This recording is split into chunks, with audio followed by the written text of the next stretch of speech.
I arrived at my secluded lake cabin that morning thinking I'd escape the relentless noise of condominium covenants. But as I pulled my truck into the gravel driveway, the sight of uniformed deputies marching toward me sent my pulse into overdrive. Their badges glinted in the dawn light as one barked into his radio about a domestic disturbance. I sprinted across the lawn, heart hammering. Inside, I found Karen, the HOA president, loudly dictating to a dispatcher that my property was illegally occupied and harboring suspicious activity. She waved a crumpled copy of a rescinded eviction notice, brandishing it like a sword. My cabin door swung shut behind her, locked with the deadbolt she'd forced from the jamb. Mia, my teenage daughter, peeked through the window blinds, eyes wide. The two officers turned to me, confusion and hesitation mingling on their faces. "He's the owner," one mumbled. The paperwork might be. Karen's triumphant shriek cut through the air, her stance regal as she pronounced, "I initiated the call. It's your job to enforce it." Anger and disbelief collided within me. How dare she weaponize 911 to seize my sanctuary? I quelled the instinct to shout and instead stepped into the doorway, managing a polite nod to the deputies. "I own this cabin outright," I said quietly, producing the recorded deed stamped in the county clerk's archives. The deputies glanced at each other, then at Karen, whose smug expression faltered under their stern gazes. They radioed in the clarification. Within moments they realized the Arami ownership was ironclad, the eviction notice void of any legal standing. They apologized to me, turning their attention back to Karen, whose protestations grew shrill. "You can't do the Izumi position grants me oversight," she yelled. The sergeant shook his head and escorted her off the porch. As the deputies packed up and left, I unlocked the door, swept Mia into a hug, and exhaled the breath I'd been holding. But I wasn't done. I marched back to the barn where I kept my satellite internet rig and drafted a message to the HOA board's email list. Subject line: emergency. Abuse of emergency services and illegal trespass by HOA president. I attached the 911 call transcript, photos of the deadbolt forcibly engaged, and the deed showing my ownership. I CC'd the county sheriff and the district attorney's office. Within the hour, board members were in a frantic group chat, exchanging stunned gifs and frantic denials. I calmly responded, "You have 24 hours to address this with a public apology and removal of Karen from any HOA enforcement duties or face a formal criminal complaint for filing false police reports and trespassing." By midday, a special session was convened via video conference. Board members appeared, some in formal attire, others in casual weekend shirts. Karen logged in, her camera settling on a stack of hastily grabbed papers. She tried to steer the session with her usual gavel, but the vice president cut her off. "Your actions force deputies onto private property under false pretenses," he stated. "That's criminal." I spoke up, my voice steady. "This isn't a disagreement over paint colors. This is a deliberate misuse of emergency services to harass property owners." A hush fell over the virtual room. Karen shifted in her chair, her face paling as she realized the gravity of the charges. The board voted 50 to provisionally remove her, while they consulted legal counsel. That evening, as Mia and I settled onto the porch swing, I felt the weight of what had transpired. A phone buzzed in my pocket, a voicemail notification from the DA's office. I played it, listening as the assistant district attorney confirmed they'd reviewed the evidence and signed an arrest warrant for Karen, citing false reporting and unlawful confinement. I looked at Mia, whose wide eyes reflected pride and relief. The warrant wasn't just a symbol of retribution, it was a declaration that no one, not even a self-proclaimed HOA queen, can weaponize power against the vulnerable. But the finale wasn't yet written. As night descended, I received an email from Karen's daughter, Amanda, student I'd mentored through a summer leadership program. She wrote, "I'm sorry for my mom's actions.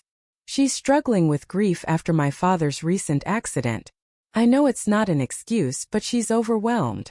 Her words cut deeper than any legal victory. Beneath her cruelty lay pain and confusion, making the ordeal all the more tragic. I drafted a response. "Your mother's actions were unacceptable, but I want to offer mediation to help your family heal. No fines, no board hearings, just a chance to rebuild trust." I hit send, hopeful that even the darkest disputes can find a path toward understanding. Now, after seeing an entitled figure fall by her own misuse of power and finding a human story beneath her outrage, I ask you, was my legal strike too harsh, or did I merely uphold justice? Speak your mind, right or wrong. Dawn broke over the lake with a glint of promise, and I stepped onto the cabin's deck to gather my thoughts. The weight of the warrant lodged in my mind, but I also felt the tug of Amanda's message, grief and regret woven together like the ripples beneath the dock. I poured 2 mugs of coffee and headed to the barn, finding Karen's daughter seated at my workbench, sketching cabin upgrades. She looked up, eyes red but determined. "Mom left these," she said, handing me a folder of letters, one from Karen apologizing, others from neighbors affirming community service rather than prosecution. Amanda had collected them in a quiet act of reconciliation. I invited her to sit beside me, and together we reviewed her mother's words. Admissions of wrongdoing, offers to fund a community 911 training session, and a request for restorative justicia supervised internship with the county dispatch center. It was a surprising plan, one that turned Karen's misuse of the system into an opportunity for reform. I nodded, feeling a shift from retribution to restoration. "I'll support it," I told Amanda, "but only if your mother follows through completely." She smiled through tears, hope flickering. At mid-morning, I walked to the county dispatch station with Amanda at my side. Karen arrived shortly after, appearing smaller than her usual defiant self, dressed in a plain blouse and jeans. Dispatchers had arranged a formal orientation, and by noon she was touring consoles, learning protocol, and sitting quietly as seasoned operators recounted the gravity of each call. I watched from the back of the room, sensing her transformation as she listened to tapes of life and death calls. Her earlier misuse laid bare against honest emergency operator voices. After the session, Karen approached me. "I never realized the weight of these calls," she said softly. "I'm sorry for wasting your time and mine and for weaponizing my title." She paused. "Can you forgive me?" I studied her face, eyes glassy with genuine remorse. "I can," I replied, and we shook hands not as adversaries, but as allies on a steep learning curve. Word of this restorative internship spread quickly. The next HOA board meeting, held entirely via livestream, began with Karen's address from the dispatch center. She stood in her uniform vest, reading from her notebook. "I acknowledge my abuse of emergency services and vow to contribute to our community's safety by improving all our understanding of 911 protocol." The board voted unanimously to restore her as a non-voting community liaison. Enforcement powers, only education. Applause echoed through the virtual attendees, a testament to second chances. Meanwhile, Mia returned to our cabin routine homework, evening campfires, and whispered stories under the stars. One night she asked, "Mom, how did you know when to be strict and when to be kind?" I wrapped an arm around her. "Justice comes from balancing both.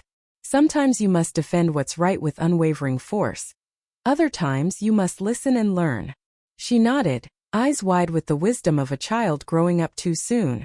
In the weeks that followed, the cabin resumed its role as a sanctuary.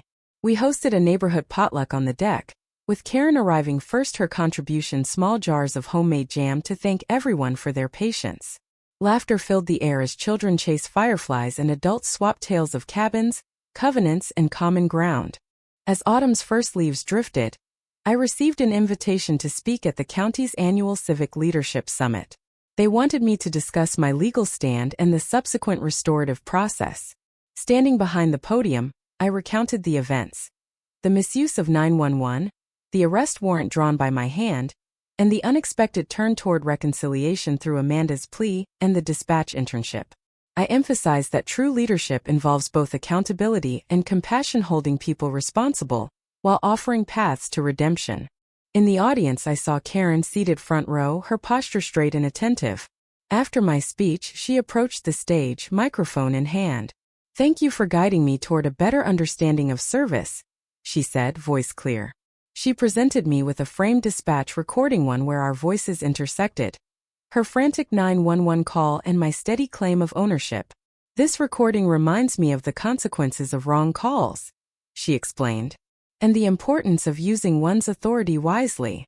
I accepted the gift, its weight both literal and symbolic. Returning to the cabin, I hung the framed recording beside the front door. Under it, I placed a small plaque engraved with authority with empathy. Each time I walked past, I felt the lessons of that fateful morning. The power of the law, the vulnerability behind entitlement, and the potential for growth when we choose dialogue over discord. One crisp morning, I found a weathered wooden plank propped against the cabin steps. Scrawled in Amanda's neat handwriting were the words, "Not her call." I recognized it as the final flourish to our story, her artful reclaiming of my initial image prompt. I smiled, running my fingers over the white lettering. So, after witnessing an HOA queen's desperate call, an owner's resolute counter, and a path from arrest warrant to internship, I pose this to you. When power goes unchecked, will you draw the line and will you offer the hand? Share your verdict, right or wrong.